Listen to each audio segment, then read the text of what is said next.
Irmãos, eu já quero aqui pedir a vocês abrirem a palavra do Senhor ali em Juízes, capítulo de número 6. Nós vamos estar lendo a partir do versículo 1 até o versículo de número 24. Nós estamos aqui nesse estudo bíblico, conforme nós falamos, e geralmente nós costumamos ler um pouquinho mais, mas é bênção de Deus para as nossas vidas. Juízes capítulo 6, nós vamos estar lendo aqui do 1 até o 24. Louvado seja Deus. Todos encontraram, né? Já estamos bem habituados aqui com esse livro. Então eu vou estar lendo, está escrito assim: porém, os filhos de Israel fizeram o que parecia mal aos olhos do Senhor. E o Senhor os deu nas mãos dos midianitas por 7 anos. E prevalecendo a mão dos midianitas sobre Israel, fizeram os filhos de Israel para si, por causa dos midianitas, as covas que estão nos montes, cavernas e fortificações, porque sucedia que, semeando Israel, subiam os midianitas e os amalequitas, e também os do Oriente contra eles subiam, e punham-se contra eles em campo, e destruíram a novidade do campo, até chegarem a Gaza, e não deixavam mantimento em Israel, nem ovelhas, nem bois e nem jumentos, porque subiam com seus gados e tendas, e vinham como gafanhotos, em tanta multidão que não se podiam contar, nem a eles e nem aos seus camelos, e entravam na terra para destruir. Assim empobreceu muito pela presença dos midianitas. Então os filhos de Israel clamaram ao Senhor. E sucedeu que, clamando os filhos de Israel ao Senhor, por causa dos midianitas, enviou o Senhor um profeta aos filhos de Israel, que lhes disse: assim diz o Senhor, o Deus de Israel: do Egito eu vos fiz subir, e vos tirei da casa da servidão, e vos livrei da mão dos egípcios e da mão de todos quantos vos oprimiam. Os expeli de diante de vós, e vos dei a sua terra.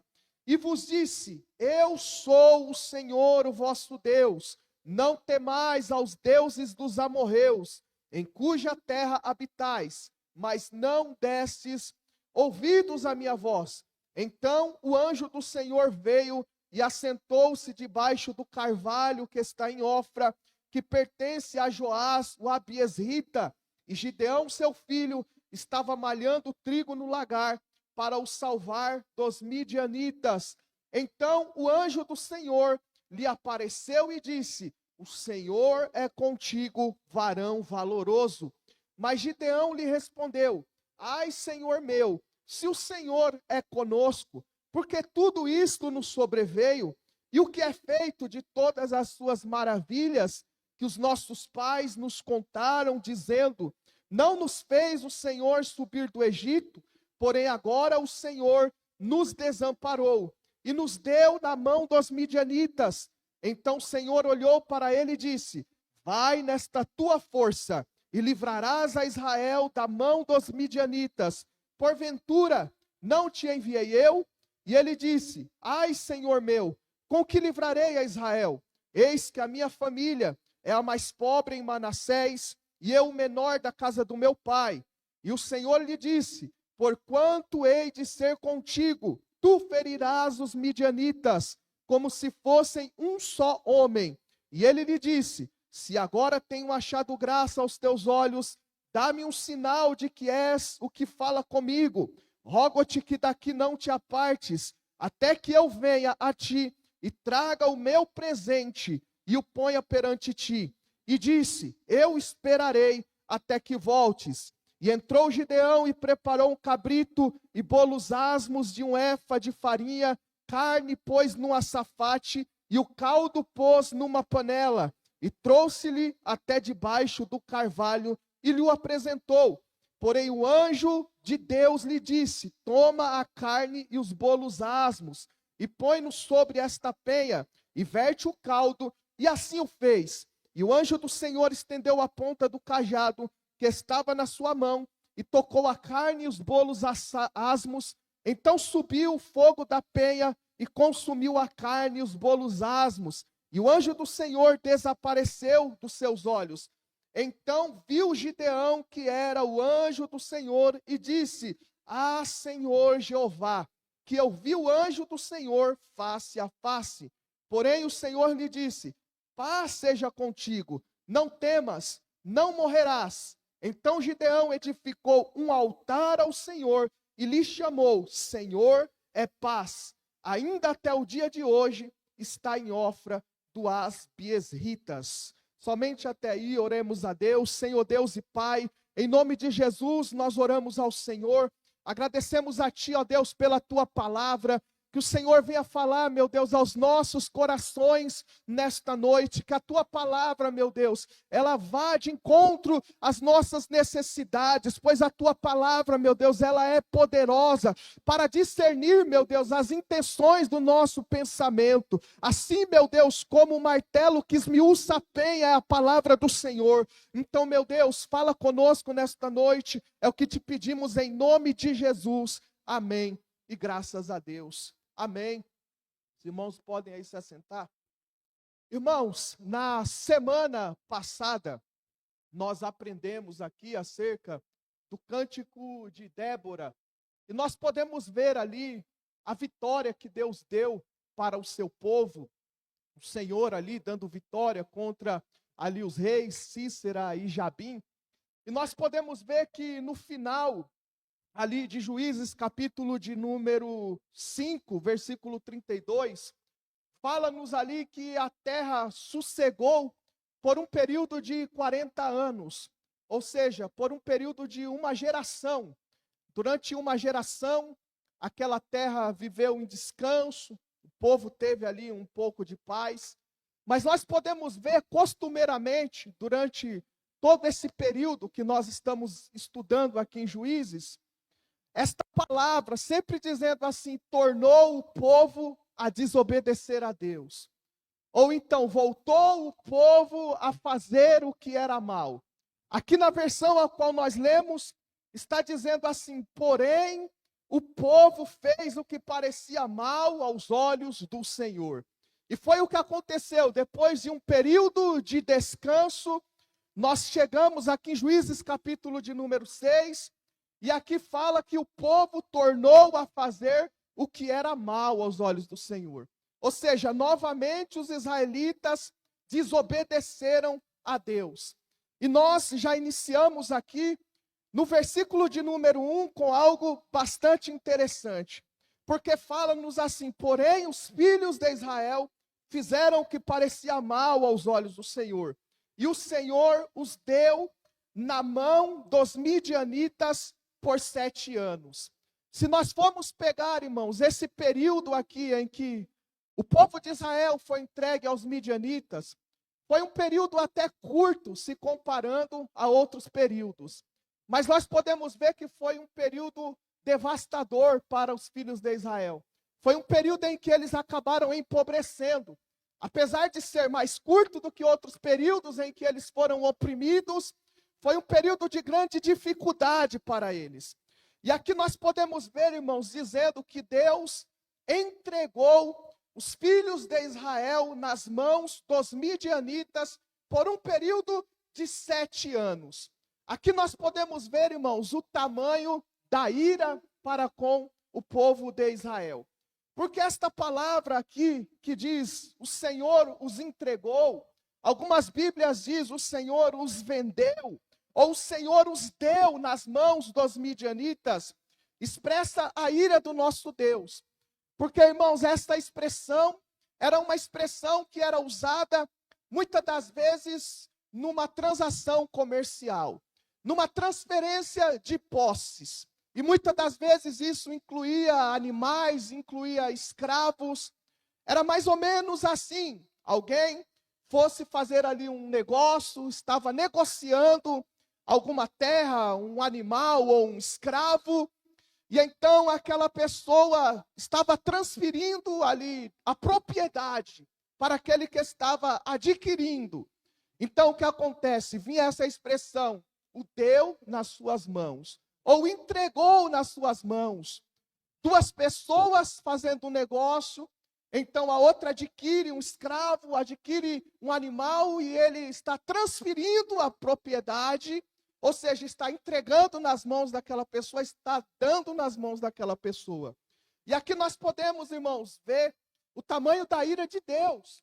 Porque quando nós olhamos para as Escrituras em Levítico 25, capítulo de número 42, havia uma série de advertências que Deus deu para o povo de Israel. E uma das advertências que Deus deu foi o seguinte: vocês, israelitas, jamais vocês vão vender o seu irmão um israelita para ser escravo. Deus, ele deu essa orientação. Vocês não vão vender os seus irmãos para serem escravos, porque antes dele ser o seu irmão, ele é o meu servo. E Deus deu essa orientação para o povo. Mas nós podemos ver aqui, irmãos, que a ira de Deus era tão grande contra os filhos de Israel, que aquilo que Deus tinha dito para o povo não fazer, agora o próprio Deus estava fazendo. Deus, ele disse para o povo: não vendam os seus irmãos, porque eles são os meus servos. Mas agora, irmãos, Deus estava tão irado com aquele povo, que nós podemos ver aqui a expressão de que o próprio Deus estava transferindo a propriedade, porque nós sabemos, irmãos, que Israel era propriedade particular de Deus. Nós somos propriedade particular de Deus. Israel era propriedade particular de Deus. Mas, irmãos, aqueles que eram propriedade particular de Deus, Deus estava tão irado que Deus falou: eu estou transferindo essa propriedade para vocês. Por um momento, Deus estava dizendo: eu estou transferindo. O Senhor estava delegando a posse do povo de Israel por um período de 7 anos ali aos midianitas. E nós podemos ver aqui, irmãos, que os midianitas, eles oprimiram o povo de Israel durante esse período. E quando nós vemos esse período de opressão, não era um período de opressão político. Não era porque Israel estava enfrentando um período político difícil. Não era, irmãos, porque aconteceu uma guerra, algo militar, e os inimigos vieram em maior número contra Israel. Uma guerra que se instalou ali, e os inimigos disseram: vamos, subamos contra Israel. Também os midianitas não eram um povo oportunista. Viram uma oportunidade e disseram: vamos subir e vamos atacar a Israel. Nós podemos ver aqui, segundo as Escrituras, que os midianitas eram um agente do juízo de Deus contra Israel. Nós podemos ver que os midianitas, irmãos, se é que podemos dizer assim, era o plano de Deus, como um juízo contra Israel. Não era uma guerra de uma nação contra outra nação. Não era uma guerra política por causa de terras. Mas nós podemos ver aqui o juízo do próprio Deus.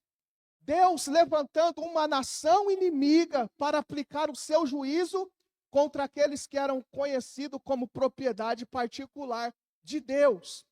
Aqui nós temos a ira do Senhor. E no versículo 2 está dizendo assim: e prevalecendo a mão dos midianitas sobre Israel, fizeram os filhos de Israel para si, por causa dos midianitas, covas que estão nos montes e cavernas e fortificações. Então aqui nós temos uma tríade do refúgio dos filhos de Israel. Nós podemos ver aqui que eles correram para os montes, ou seja, foram para os vales, para as cavernas, para as fortificações. Por aqui nós podemos ter uma noção de como aquele povo estava oprimido, com medo, de como aquele povo andava assustado. Porque, irmãos, o Senhor Deus não fez aquele povo para andar temeroso. Deus não fez o seu povo para andar com medo. Mas aqui nós podemos ver que eles estavam tão temerosos que eles começaram a descer para os vales. Porque os inimigos estavam ali oprimindo. Os inimigos estavam ali os apertando. Eles não tinham vivido ainda um período tão difícil como foram esses 7 anos. E então nós podemos ver que a vida dos filhos de Israel estava sendo pautada sobre o medo. Então eles disseram: vamos para os montes, vamos para as cavernas, vamos para as fortificações. Era o medo que eles estavam sentindo dos inimigos, dos adversários, sendo que eles serviam a um Deus forte, a um Deus poderoso, sendo que eles serviam a um Deus que disse para Josué: Josué, não tenha medo, seja forte, seja corajoso. Mas agora eles estavam vivendo tudo aquilo que era contrário à vontade do nosso Deus. Aí no versículo 3, está dizendo assim: porque sucedia que, semeando Israel, subiam os midianitas, os amalequitas e também os do Oriente contra eles, subiam e punham-se contra ele em campo, destruíam a novidade da terra até chegar em Gaza, e não deixavam mantimento em Israel, nem ovelhas e nem bois, e diz aqui, subiam com seus gados. No versículo 6 está escrito: assim Israel empobreceu muito pela presença dos midianitas. Irmãos, nós podemos ver aqui uma série de catástrofes contra o povo de Israel. O povo de Israel sempre foi um povo rurícola, ou seja, um povo do campo. Eles plantavam, eles semeavam, eles comiam do que eles plantavam e também viviam da plantação. Porém, a Bíblia diz que eles plantavam e no momento que eles iam colher, os inimigos vinham e roubavam tudo o que era dos filhos de Israel. E diz a Escritura que os inimigos vinham em grande multidão e eles não deixavam nada para o povo de Israel. Não deixavam a novidade da terra. Eles vinham com seus animais, com seus camelos, davam alimentação para os seus camelos, montavam tendas ali em Israel. Israel praticamente não tinha o que fazer.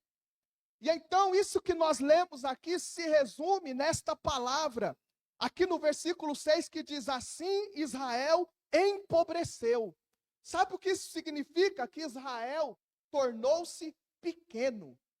Economicamente, Israel tornou-se um nanico. Economicamente falando, Israel transformou-se minúsculo. Um povo pequeno, não apenas na sua economia, mas nós podemos ver que Israel também transformou-se pequeno emocionalmente. Não apenas na economia, mas também na sua vida emocional. Porque o emocional dos filhos de Israel estava praticamente abalado. Porque imagina só, trazendo isso para o nosso cotidiano, nos dias de hoje. Você trabalha, aí de segunda a sexta, alguns de segunda a sábado. Você enfrenta trem, enfrenta ônibus, metrô, lotado. Aquele empurra-empurra que às vezes te empurram para dentro do trem, do metrô, aquela dificuldade toda. Você dá ali um maior duro, suor. Quando chega no final do mês, você vai lá na conta e de repente está lá 000. Todo mês, mês após mês. Você está trabalhando, mas você não está vendo o resultado do seu plantio, da sua semeadura. Você não vê resultado. Como que vai ficar o seu psicológico?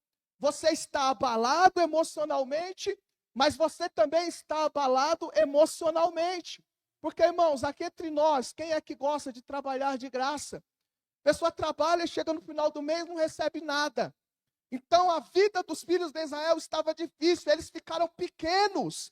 E nós podemos ver aqui, irmãos, um povo que foi escolhido por Deus para avançar. Agora este povo estava paralisado por causa da presença dos midianitas. Deus não fez aquele povo, irmãos, para ficar naquele estado de inércia, abalado fisicamente, emocionalmente, financeiramente. Aquele povo estava parado, sendo que a ordem de Deus para eles era: avançam e tomem posse da terra que eu tenho proferido para vocês. Mas então o povo se viu tão aflito e angustiado que não tinha outra solução a eles a não ser clamar.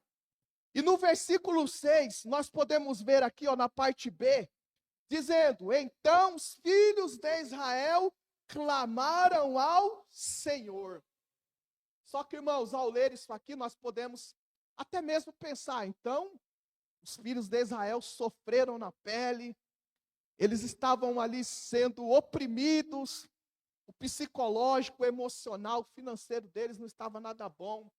Então eles se arrependeram. Se arrependeram. Que bom fosse, né, irmão, se eles tivessem se arrependido.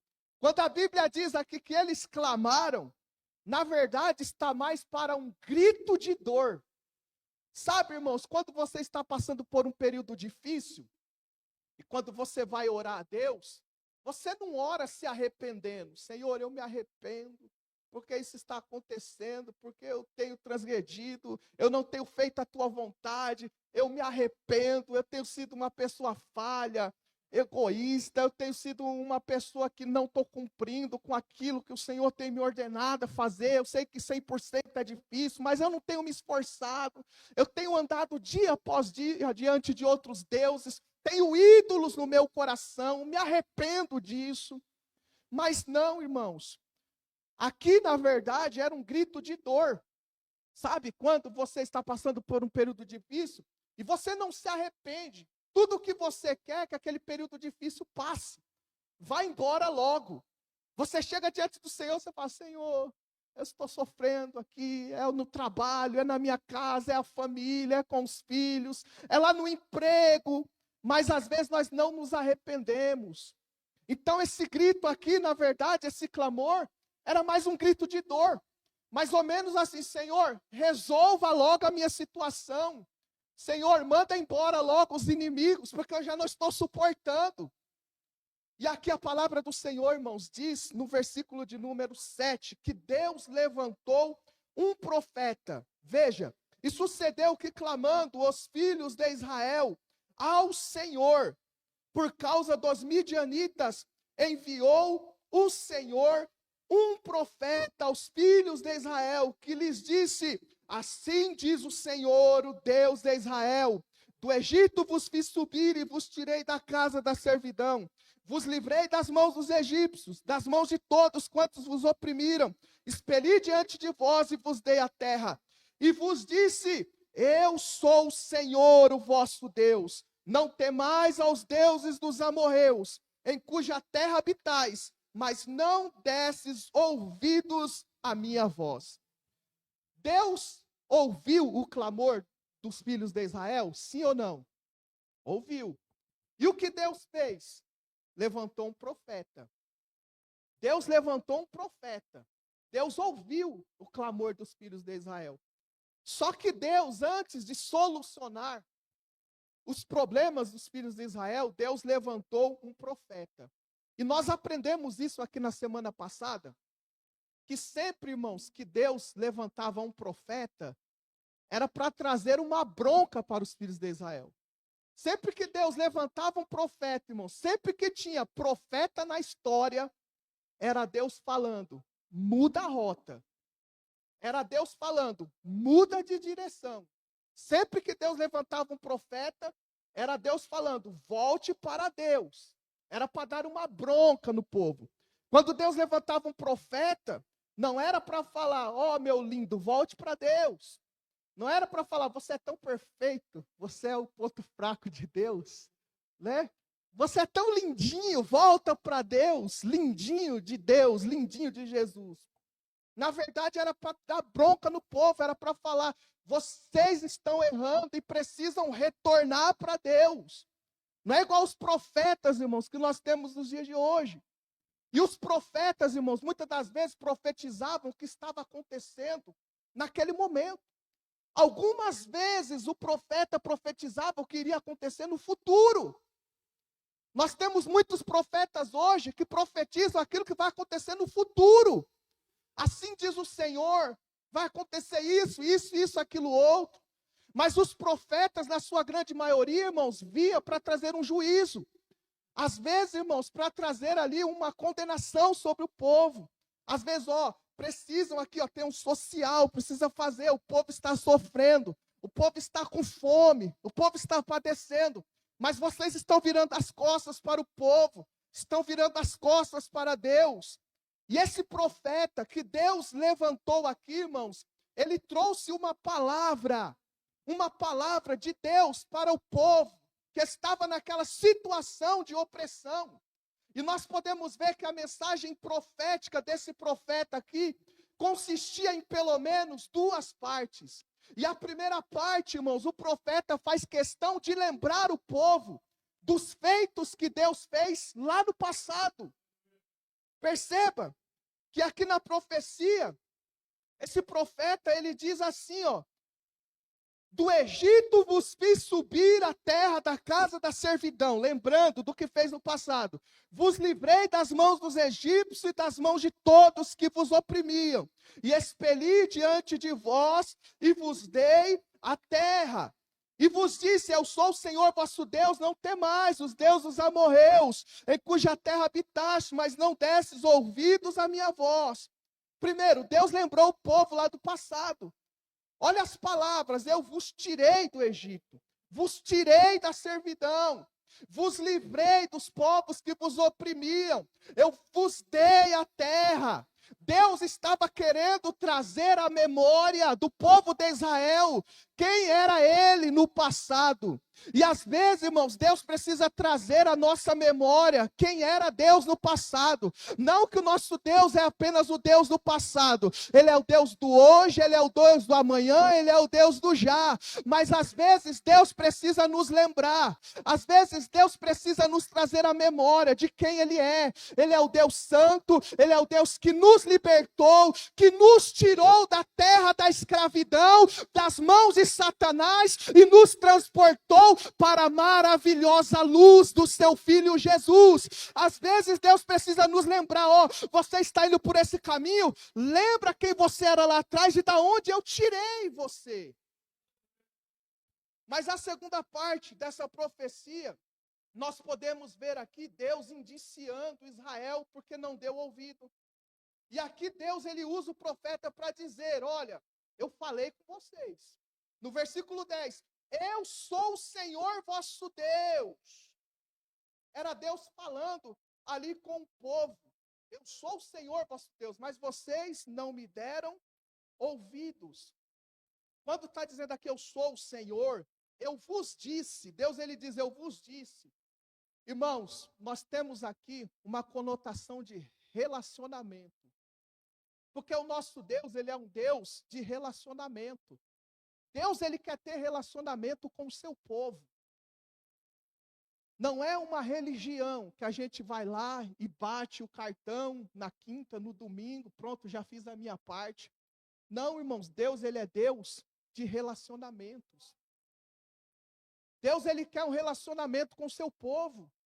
Veja, Deus, ele diz, eu sou o Senhor vosso Deus.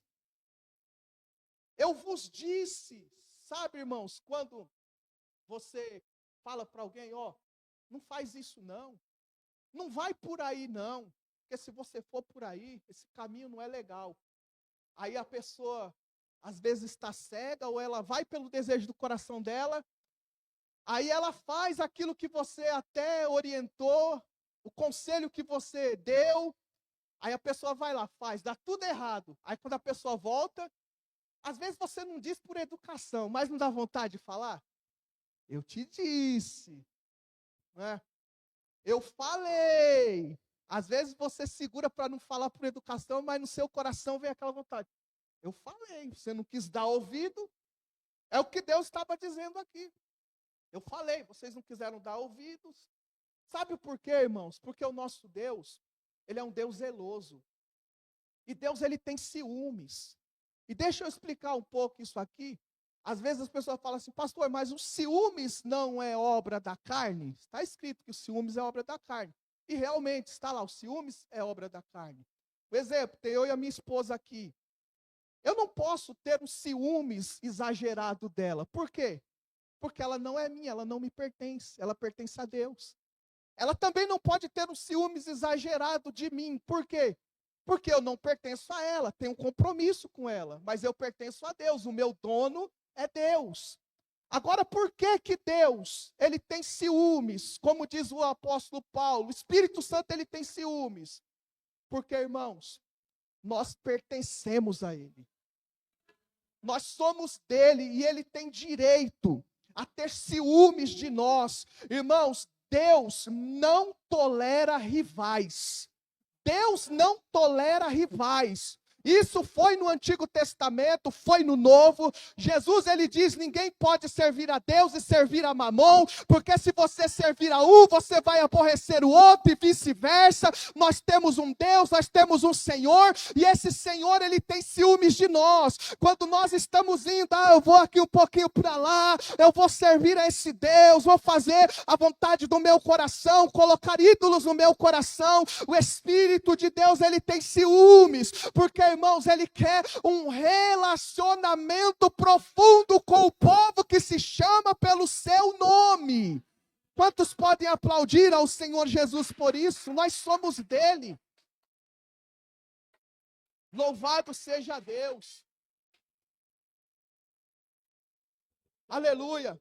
E Deus ouviu o clamor do povo, enviou ali aquele profeta. E como nós dissemos, Deus iria levantar um libertador. Porém, irmãos, antes de Deus levantar o libertador, Deus enviou o sermão. Ou seja, Deus enviou a sua palavra. Foi assim com Jesus. Deus tinha enviado os profetas, o povo não deu ouvidos.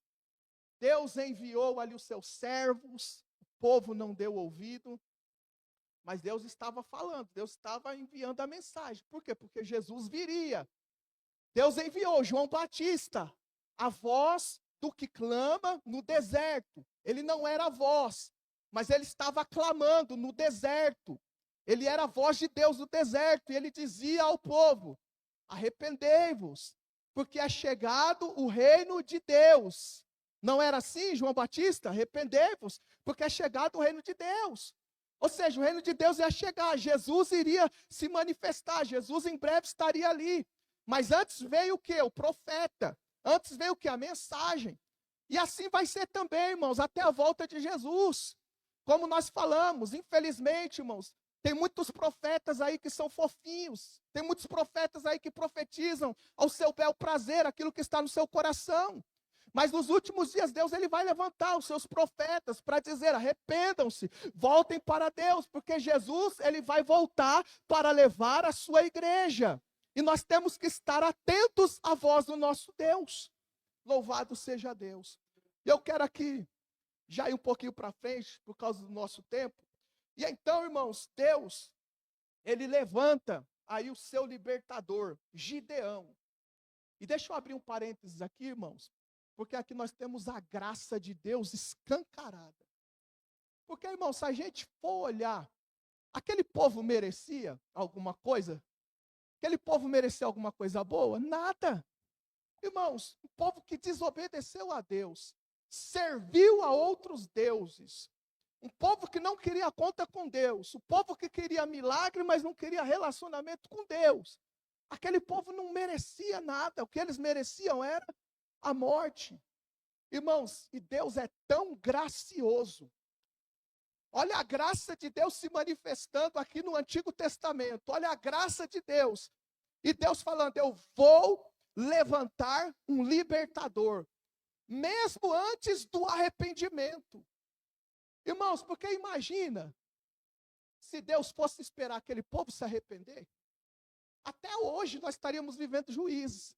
Até hoje, e depois disso se arrependeu, depois disso chegamos no ano de 2025, no mês de fevereiro, lá estava o povo de Israel. Mas, irmãos, a graça veio até antes do arrependimento. Antes do povo se arrepender, Deus ele disse, eu vou ter que enviar um libertador, porque senão esse povo vai ser fulminado aqui. E Deus chama ali a Gideões. Gideões é outro. Gideão. Versículo 11. Então o anjo do Senhor veio e assentou-se debaixo do carvalho que está em Ofra, que pertence a Joás, a Biesita, e Gideão, seu filho. Gideão, seu filho, estava malhando o trigo no lagar para salvar dos midianitas. Então o anjo do Senhor lhe apareceu e disse, o Senhor é contigo, varão valoroso. Irmãos, às vezes parece que Deus ele é irônico, né? Parece que Deus ele é irônico. Porque Deus ele chega em Gideão, que estava ali malhando o trigo no lagar. E então o anjo do Senhor chega a ele e diz: o Senhor é contigo, varão valoroso. Irmãos, da onde que a gente encontra uma pessoa valorosa aqui? Da onde que nós encontramos uma pessoa corajosa aqui? Ao contrário do que muitos dizem, né? Fazem campanha, porque Gideão, valente, corajoso. Nós não vimos nenhum homem corajoso aqui. Pelo contrário, Gideão estava escondido na prensa, ali, malhando o trigo. Estava escondido. Gideão tinha uma postura de covarde, fujão, medroso. E Deus chega para ele e fala: eu sou contigo, varão valoroso. Até parece, né, Jesus quando chega lá naquele homem lá que está doente, 38 anos, enfermo, e Jesus ele diz: e aí, quer ser curado? Não, Senhor, quero que o Senhor me dê aqui uma muleta. Dá uma muleta para mim com ar-condicionado. Aí eu vou andando com essa muleta para lá e para cá. Às vezes parece que Deus é irônico, né, irmãos? Mas Deus, aqui, irmãos, queria tratar com ele. Ele não era valente, ele era tudo menos valente. Isso aqui era uma declaração profética, relacionado à sua posição na sua aldeia. Para alguns, até aquilo que ele seria no futuro. Porque, irmãos, nós não somos aquilo que nós falamos que nós somos aquilo que Deus diz que nós somos. E se Deus falou, está falado, irmãos. Se Deus falou, está falado. Ele não era, mas Deus já estava dizendo: olha, vai lá, varão valoroso. Aí no versículo 13, vamos avançando aqui um pouco. Louvado seja Deus. Versículo 13 está escrito: mas Gideão lhe respondeu: ai, Senhor meu, o Senhor é conosco, então por que tudo isso nos sobreveio? E que feito é de todas as suas maravilhas que os nossos pais nos contaram, dizendo: não nos fez o Senhor subir do Egito, porém agora o Senhor nos desamparou e nos deu nas mãos dos midianitas. Então o Senhor olhou para ele e disse: vai nessa tua força e livrarás a Israel das mãos dos midianitas. Porventura, não te enviei eu? Nós podemos ver aqui que Gideão estava até certo, em certas partes, na sua resposta a Deus. Deus falou: eu sou contigo. Ah, Senhor, mas espera aí, alguma coisa está errada. Se o Senhor está comigo, o porquê que a gente está sofrendo tudo isso? Se o Senhor está conosco, por que nós fomos vendidos nas mãos dos midianitas? Se o Senhor está conosco, o porquê que tudo isso nos sobreveio? Por que nós fomos entregues nas mãos dos inimigos? Em certa parte, ele estava correto, porque o que ele estava enfrentando era o juízo de Deus. Porém, nós encontramos aqui Gideão colocando a culpa em Deus, querendo culpar a Deus por aquilo que ele estava enfrentando. E às vezes não acontece o mesmo conosco, irmãos. Às vezes a gente quer culpar a Deus. Nós não olhamos para nós e reconhecemos: Senhor, de fato, eu tenho culpa no cartório, o negócio é comigo, o Senhor não tem nada a ver. Né? Mas Gideão estava aqui querendo culpar a Deus. Ele não estava arrependido de tudo aquilo que estava sobrevendo. Senhor, se tu és conosco, por que então que nos vendeu para os nossos inimigos? Só que ele não viu lá atrás que o povo transgrediu contra Deus. Ele não viu lá atrás que na casa dele lá tinha altar para Baal. Ele não viu que eles estavam transgredindo contra Deus. Então ele poderia muito bem dizer: Senhor, tu estás correto, o juiz está vindo contra nós, mas a culpa é totalmente nossa. Eu reconheço, eu sei que eu também falhei, então tem misericórdia da minha vida, Senhor. Tem misericórdia de mim. Louvado seja Deus. E no versículo 15, ele diz assim: ai, Senhor meu, com que livrarei a Israel? E eis que a minha família é a mais pobre, Manassés, e eu o menor da casa do meu pai. Ele não tinha entendido ainda quem estava falando com ele. Porque, irmãos, posição social é insignificante na obra de Deus. Posição social é insignificante nos planos de Deus. Isso era o que menos importava. Ele não estava reconhecendo aqui, irmãos, que quem capacitaria ele era o Senhor. Gideão não iria na força do seu braço. Gideão não ia lá, irmãos, eu sou forte, eu sou Gideão, o Senhor falou comigo, sou o menor da casa do meu pai, mas o Senhor falou comigo, eu vou lá mesmo, eu vou vencer. Ele ainda não entendeu que era Deus quem capacitava ele. Irmãos, tem uma oração que eu sempre faço ao Senhor, quando eu vou pregar, quando me chamam para ir a algum lugar, seja lá onde for, quando eu vou falar da palavra, eu sempre oro ao Senhor e eu digo, Senhor, vá na minha frente. Eu sempre digo, Senhor, sem ti eu não sou nada. Jesus, ele disse, sem mim nada podeis fazer. E eu sempre digo, Senhor, sem mim nada podeis, sem o Senhor nada eu posso fazer. Porque se for, Senhor, de mim mesmo, a gente estuda, a gente vai, a gente faz. Mas se não for o Senhor, irmãos, nada feito.